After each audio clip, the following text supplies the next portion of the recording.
بسم اللہ الرحمن الرحیم۔ دیکھنے سننے والوں السلام علیکم۔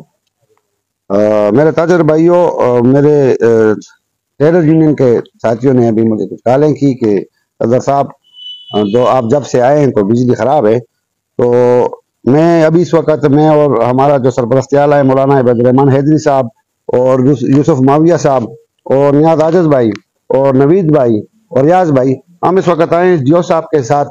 جب ہم نے ملاقات کی تو اس سے ہم نے جانکاری لی، ہم نے اس سے پوچھا کہ یہ مسئلہ کیا ہے۔ تو اس وقت ہم اس ڈیو صاحب کے دفتر میں ہیں، تو اس ڈیو صاحب سے ہم نے یہ لکھ کے لیا ہے۔ انہوں نے کہا ہے کہ 500 KVA میں transmission line Guddu power plant پر فالٹ کی وجہ سے بجلی لوڈ شیڈنگ ہو رہی ہے۔ تو میں اپنے تاجر بھائیوں کو یہ واضح کرنا چاہتا ہوں کہ اس ڈیو صاحب نے کہا ہے کہ اس فالٹ کو ٹھیک کرنے میں یہ مین لائن ہے، تو یہ 3 دن ختم کرنے میں اس میں لگیں گے، تو آپ کسی کی باتیں میں نہ آئیں۔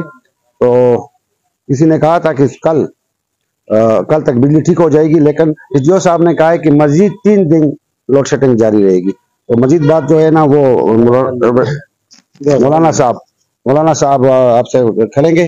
تو یہ پورے ہزارہ میں یہ بجلی نہیں ہے، مانسہرہ میں بھی نہیں ہے، بلکہ میں سمجھتا ہوں کہ پورے پاکستان میں نہیں ہے، کیونکہ جامشوروں سے یہ مسئلہ ہوا ہے۔